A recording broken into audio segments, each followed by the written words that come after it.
So as we can see, Twitter in 2020 is something very, very different to how it used to be some decade ago.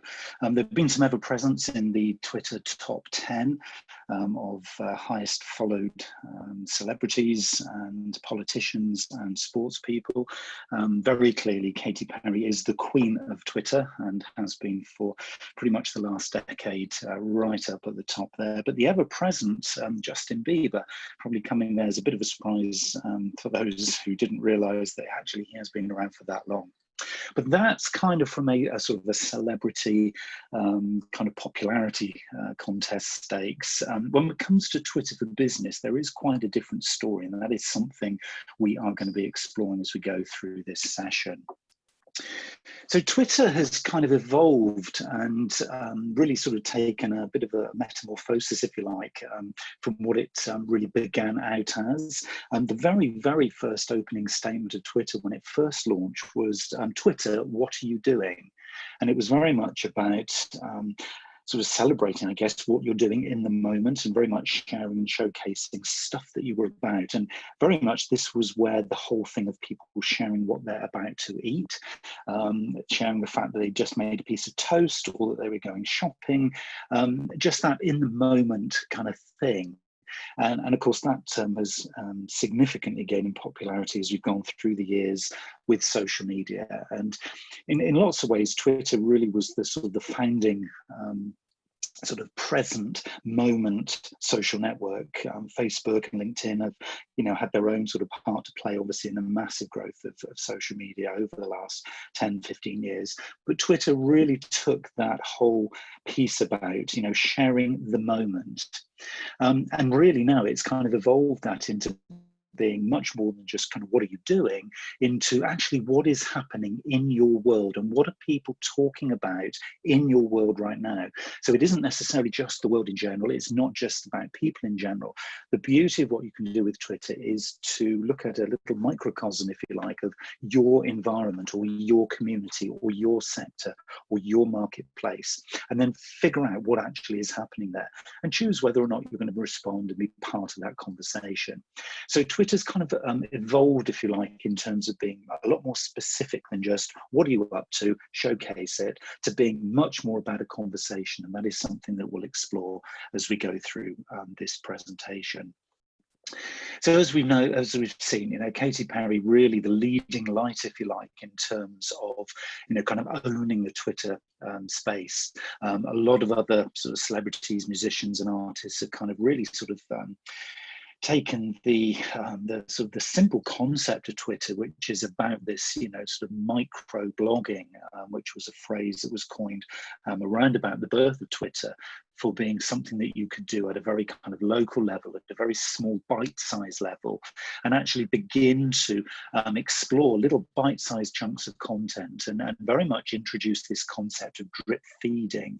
And that has been something which certainly I've talked about over the years when I've talked about social media, is the fact that it isn't this kind of big burst of activity. It's something that you do, and you do it regularly, frequently, but you do it at a micro level. So you're not looking to over-engineer anything. You're not looking to necessarily overthink something. You're sharing the moment. You're sharing some relevance. You're sharing something that is a little bite-sized chunk that over time starts to build a big story about who and what you are.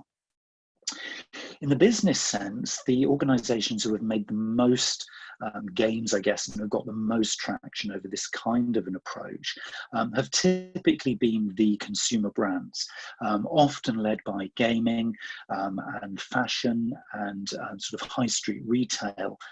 These are the brands who have kind of taken that very visual element and really, really used their ability to drip feed content at a micro level. And this is something which has really scored very, very well.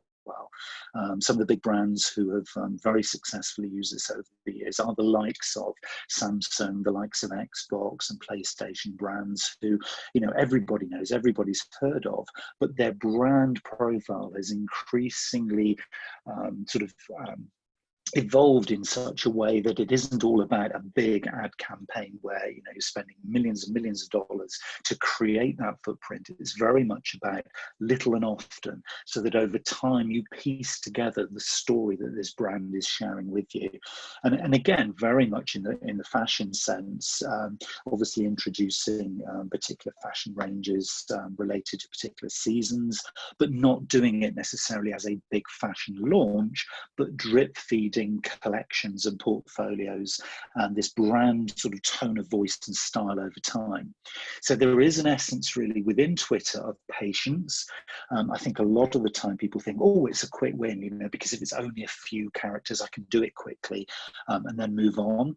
It is about patience, and it is, as we'll see in a minute, it is very much about creating a strategy around what you do. And this is something which, again, if we sort of take a little step back into sort of celebrity and sort of influencer world, we've seen this from the likes of Justin Bieber. There's a screenshot here on the left-hand side of the screen, which was Justin Bieber 10 years ago, 2 million followers, and very much looking at this as just little bite-sized chunks of text, but actually creating almost like a sort of a little mini news feed, if you like, based around something that was almost like a little micro website, and that was very much what you could do back in the day. Things, as you can see from the right-hand side, have changed fundamentally. It now has a much more kind of Facebook feel to it, with a cover image, a short sort of biography, and then the timeline, which, of course, as we know, is able to use multiple styles of media. Now, very much, if you're not using video, and definitely if you're not using imagery, you are literally not seen, you're almost invisible. So the old style of just purely little micro blogs of text is long since past. And we can see that, somebody like Justin Bieber and the brand that he has created, has significantly moved on from, for example, getting a reach of some 2 million followers to over 112 million followers. But there's a lot of tweets and a lot of patience that have gone into this. So this is all about being very strategic in the way that you kind of create what it is you're looking to do. And we'll explore some of the ways you can create that strategy in a little while. When it comes to big consumer brands, a very successful brand who has really been in this for the long haul is a brand which we all know is Red Bull.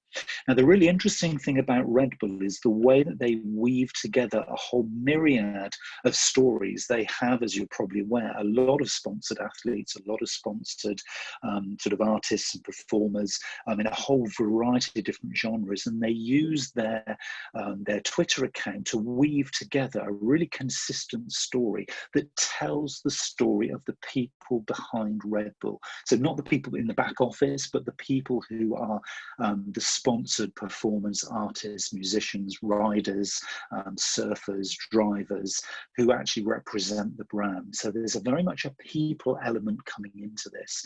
And you can see this being from the left-hand screen here, which was very much a micro site that they had, into something that's very, very clean, very, very simple, but again, that had this real longevity to it. So it's about storytelling over time. So I would strongly encourage you, if you're thinking about maybe dabbling with Twitter, or maybe sort of upping the ante with the Twitter activity that you do, is think about this drip feed. That's the first key point here. And the second thing is to think about storytelling. What kinds of stories could we tell in little bite-sized chunks, not allowing ourselves, the luxury of doing a big launch maybe, or something that has the opportunity for telling, 1,000 words. We're looking at just a few words, some imagery and some video to tell a story over time. So multiple little bite-sized chunks of content that over time builds this kind of story and profile. Now, back when I took those original screenshots some 10 years ago, I was on the lookout for a brand that wasn't a big celebrity brand, wasn't anything necessarily particularly special, but that was actually doing things really, really right and correctly.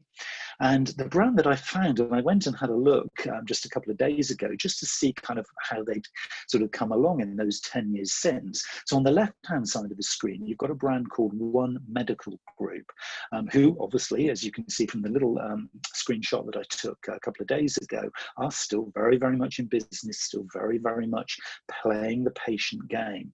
On the left-hand side, and the reason why I felt at the time this was a brand who were a little bit special in what they were trying to do, and why they've had longevity and why they've successfully built a following that clearly has some resonance with the kinds of stories that they're telling, was that this is a medical practice in the US, which is very much built around private healthcare. Building brands in this space is obviously a very important thing to do because it's a very competitive space.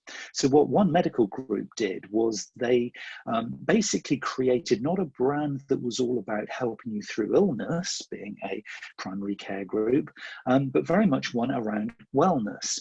So rather than talking about all the services that they had and solely that, they described themselves as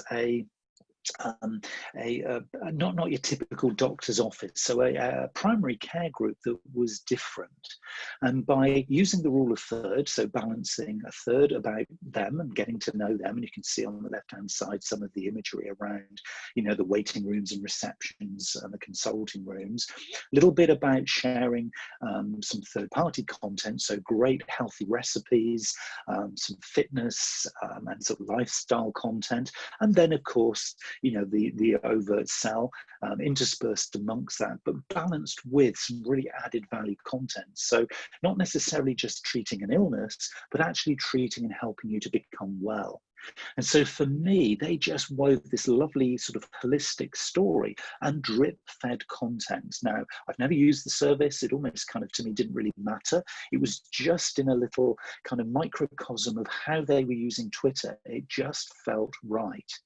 So when I had a look at them some 10 years later, and a little screen grab on the right-hand side, you can see that they are consistently still following that story over 10 years later. So primary care designed for real life. And I look back at some of the early tweets that they do, and they are still consistently following that rule of thirds. So for a health practice to have some 36,500 followers, that is quality use of Twitter.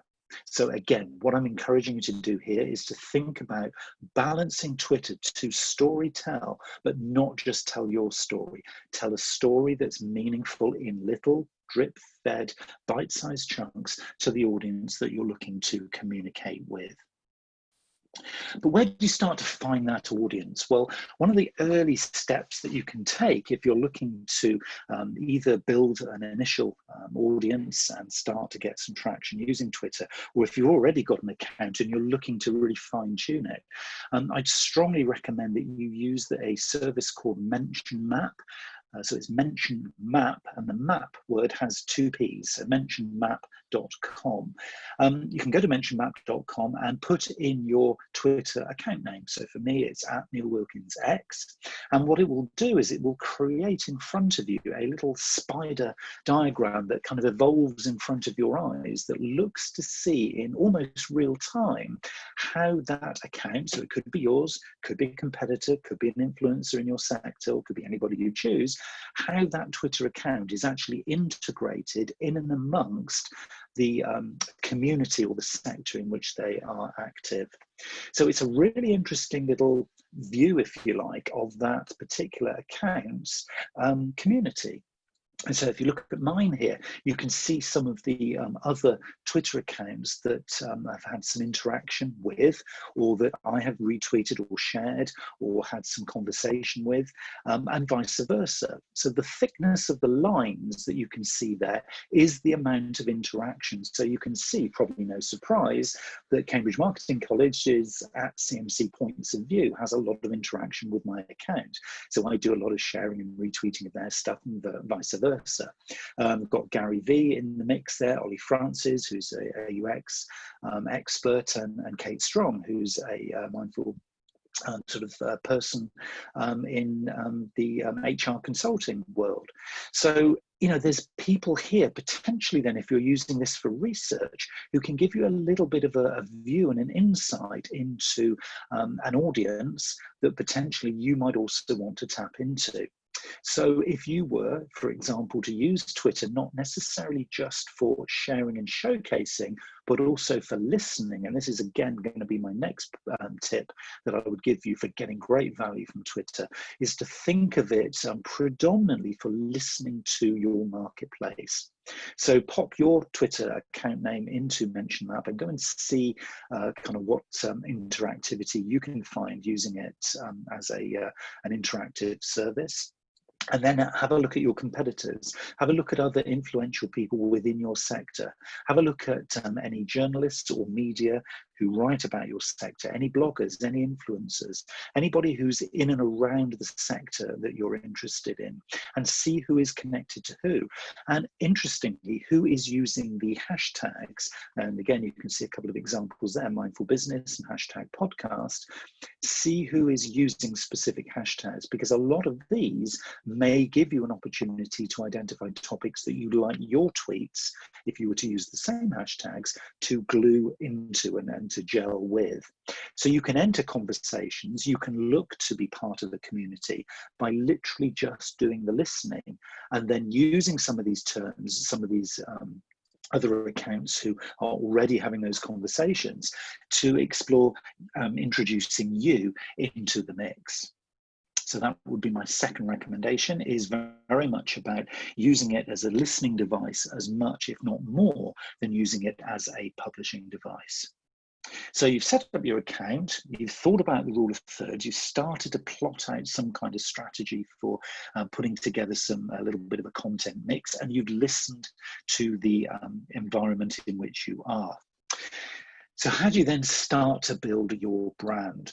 Well, there was a very interesting joint exercise that HubSpot and Social Bro did, that they sponsored some research, some quite deep research into best practice of how you both build the brand, but also create really powerful tweets and interaction that really, really works. So I would strongly recommend that you use the outputs from HubSpot and Social Bro's research, which is widely available on the internet if you want to do a deeper dive and really listen and take notice of this and literally replicate what they did.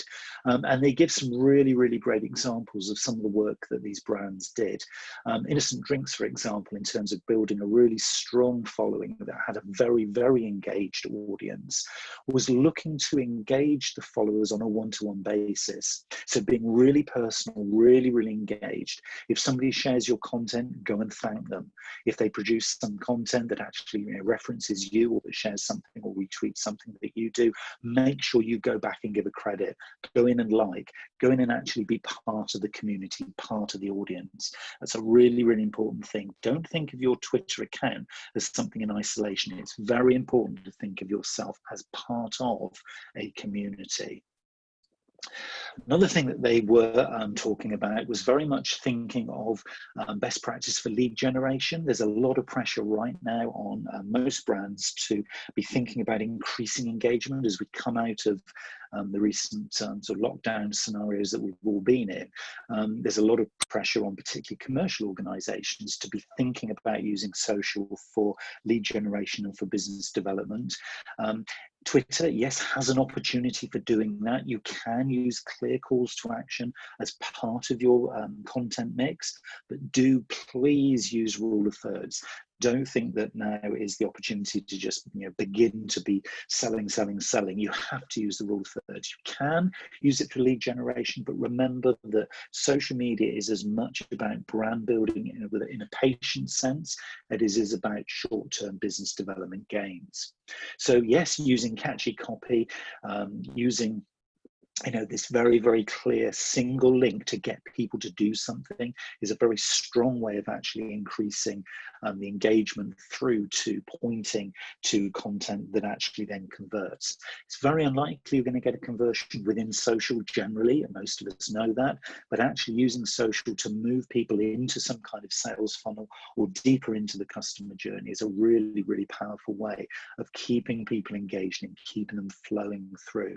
So yes, lead generation is in that mix, but it's only as part of an overall approach to brand building. And when you start to think about the kinds of content that you're going to be using, what are the kind of best practice for tweeting things like images? And you can also put video into this mix as well, because obviously, as we know now, certainly video is very, very powerful in terms of the overall mix. Well, one of the things is very much to think of the quality of the images that you use. So this isn't necessarily always high resolution, but think of storytelling. Come back to something that really looks at relevance, but really engages not only with the head, but also with the heart. So think about the sensitivity, think about the authenticity of the images that you use, and make sure that the images are yours to use. Make sure you have either a license or that they are your images and your images alone. Do not go onto social media and do not go into the search engines and just use other people's images. Make sure you have licensing to use those images.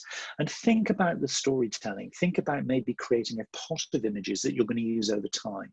Consistency of color, consistency of length. If it's a video, consistency of style is really, really important. And there are some really great examples. They use Puma as a really, really good example of a sports brand that have used, consistently over time, imagery in a very strong sense within their Twitter account activity.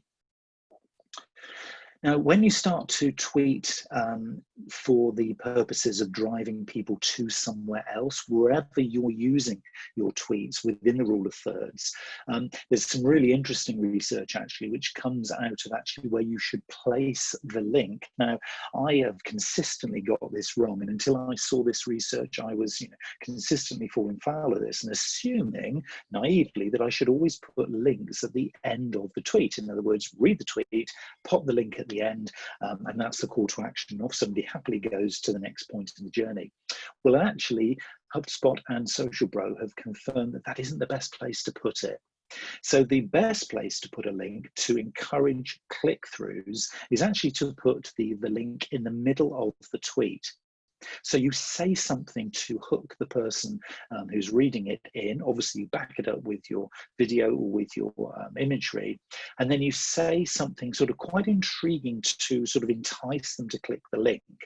And then if they haven't necessarily clicked it, it's a little bit like a PS. If you were to write an email or to write a letter and you put a little postscript, that kind of PS after you say with love from or yours sincerely, and then you just put, and this is a proven process in direct marketing, sort of printed direct mail, is to put the PS, and often that will then encourage people to go back and actually commit to the link. And I think that psychologically is probably what's happening here. So play with this. Don't necessarily think this is going to work, per se for your activity. You probably will going to have to go back and have a little play with this, but explore it and see whether this also works for you. And of course, we can use link shortening, service like Bitly, or if you're using something like Hootsuite or TweetDeck, that'll do it for you. But certainly you'll decrease the number of characters that you need to take up using the link that you have in there by using a short link or a link shortening service. So I'd strongly, again, recommend that you do that. But go away and have a little play and see kind of how that works for you. Now, the interesting thing, which I have mentioned a couple of times, is the idea of using hashtags to glue your tweets to other tweets in the conversation. Now, I know that we can all use hashtags within our status updates in the likes of LinkedIn and Facebook, and of course within Instagram and Snapchat. They are very, very regularly and actively used. Instagram probably is the highest use of hashtags, but it all started within Twitter. Twitter was the founding social network for hashtags. It's where it all began. But there is some very, very clear best practice within Twitter for using hashtags that will get you the most engagement and the most click-throughs and the most impact. The best place to put your hashtags in Twitter is at the end of the tweet itself. Okay, so don't intersperse your tweets with hashtags within the run of all the flow of the copy. Again, it's something I failed at so often, is you think, well, actually, there's some good content there which I could just load it with hashtags. it's if you do this in a very careful, clever way, you might get away with it and it might work. So again, practice and have a little play with it.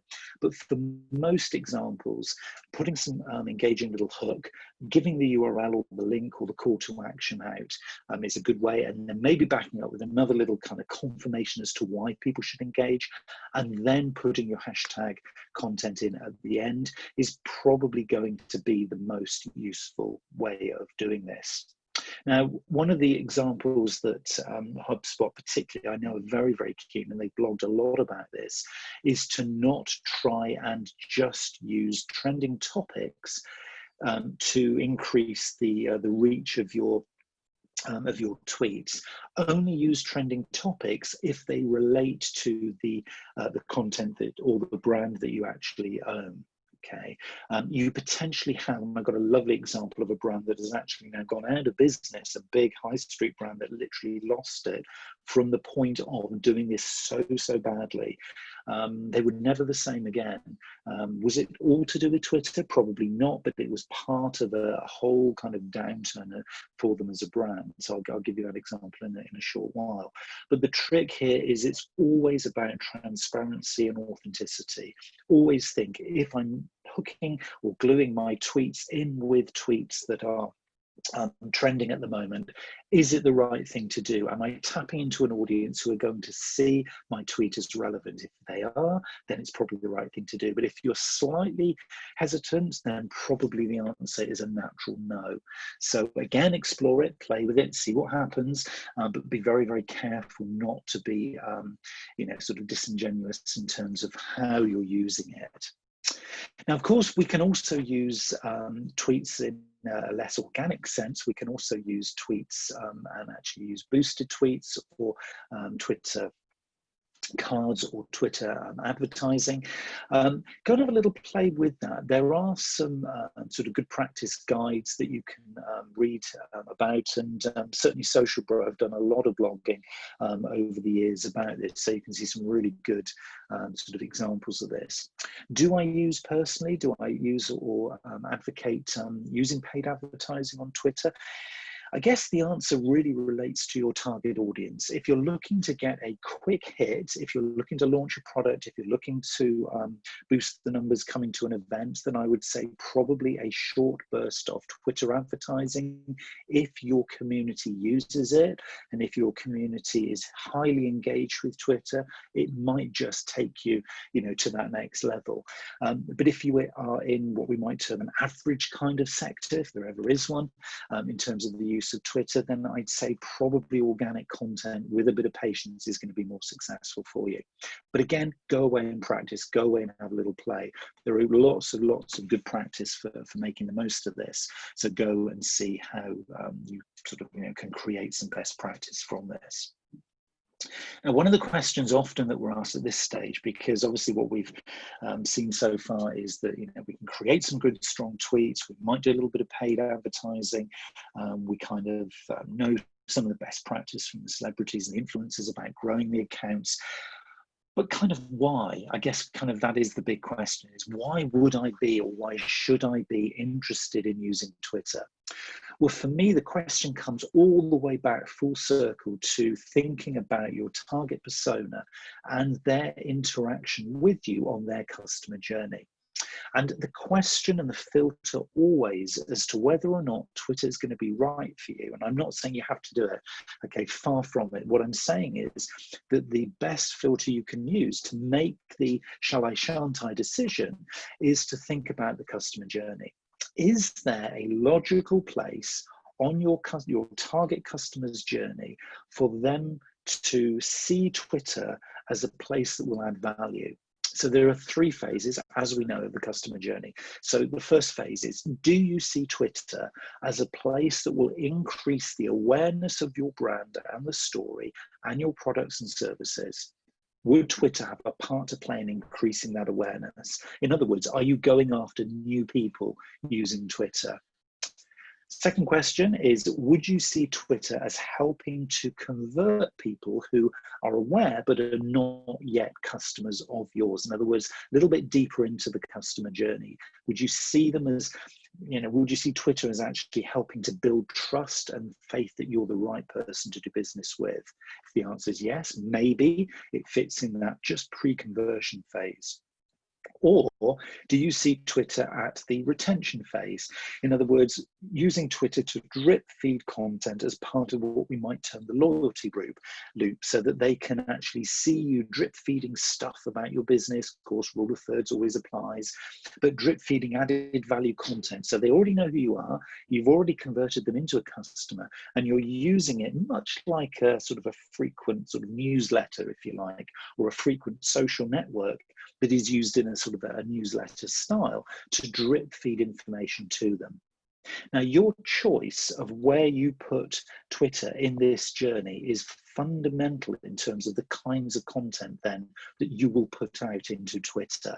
Because if it's at the awareness phase, it's all about educating, it's all about helping that reader to understand who you are, what you're about, and build faith with them, that you're worth following and worth keeping in contact with. If it's the conversion phase, it's all about building trust. So the tone of voice and the types of content will be subtly different to the awareness phase.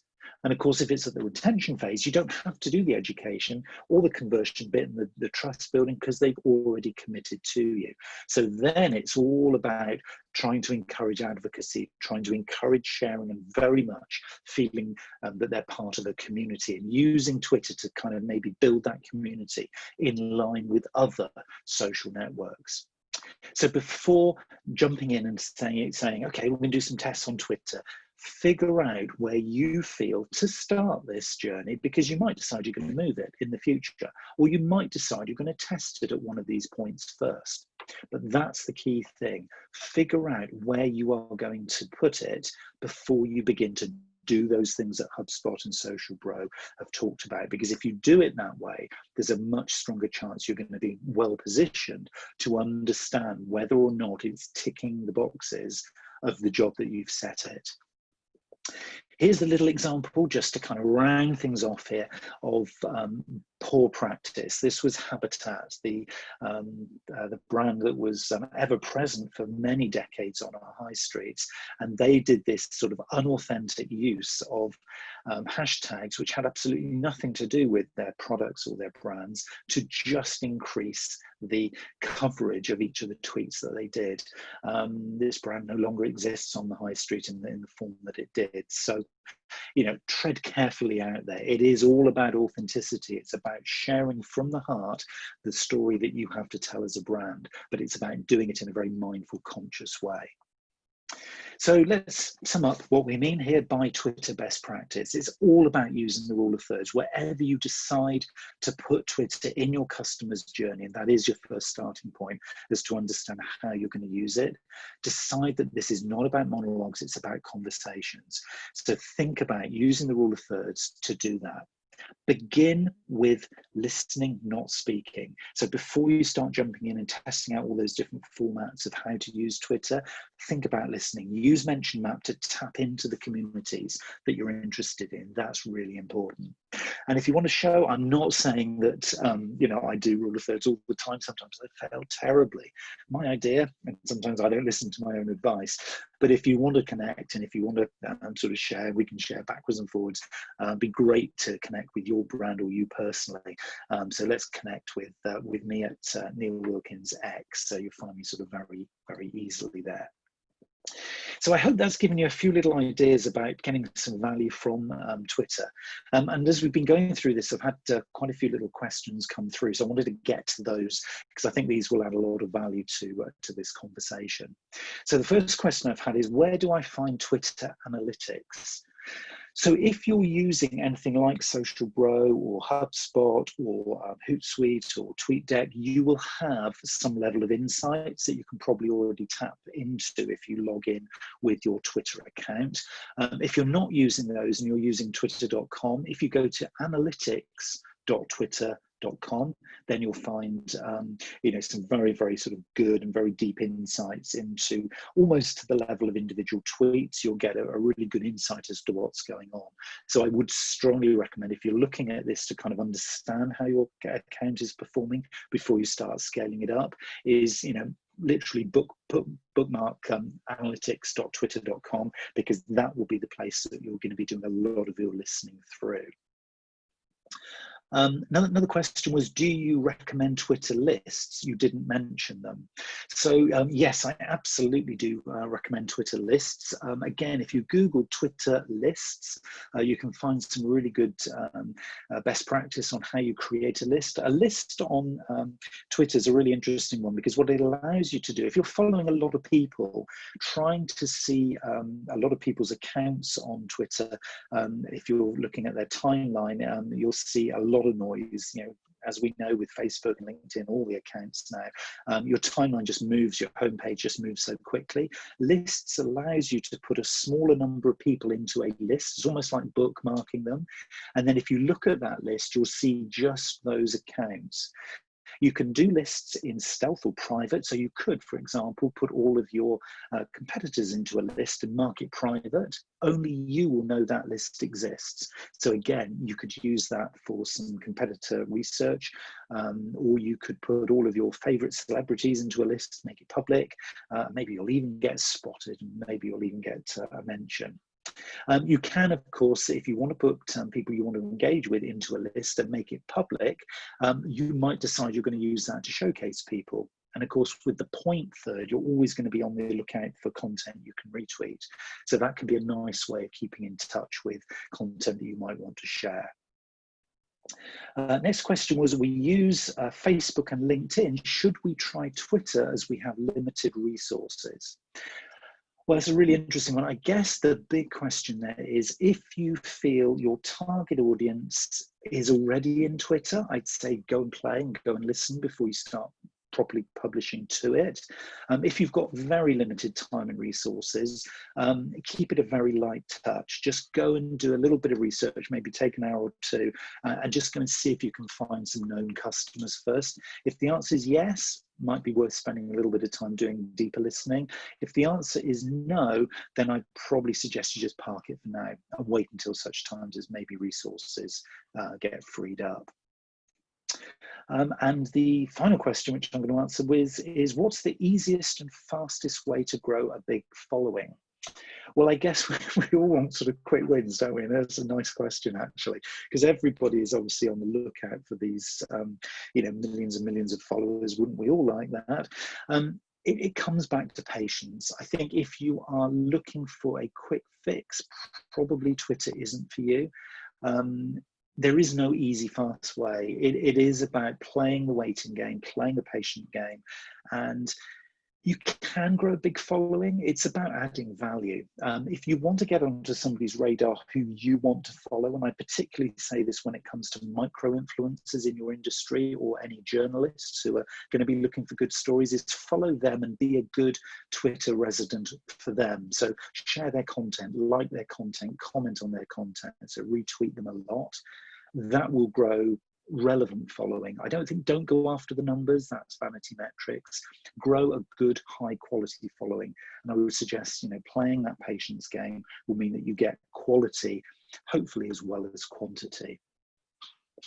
So those are the questions we've got time for. If you have any other questions, there were sort of 2 or 3 which we're not going to get a chance to cover today, but you'll see these in the message thread below this when you watch this on catch up. So if you have any specific other Twitter questions that you'd like me or anybody else to answer, please do put those in the message thread at the bottom of the webinar recording. It's a big old topic, but hopefully I've given you quite a few little pointers as to things that you can cover. Do track down that HubSpot and Social Bro research, because it's very, very valuable in terms of giving you a starting point to start to begin to test things out. But do always remember, rule of thirds. Once you've established where Twitter might fit in your customer journey, rule of thirds is probably the most effective way you can start to get some initial traction. So thanks ever so much for attending today. If you're watching this on catch up, use the message thread. If you're not, thank you very much for coming along to the live session. It's been great talking through Twitter.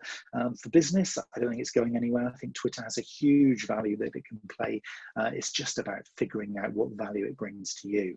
So good luck with your journey, and I look forward to sharing more content with you on a Twitter or other webinar with you very, very soon. Thanks for coming, and I'll speak to you again very soon.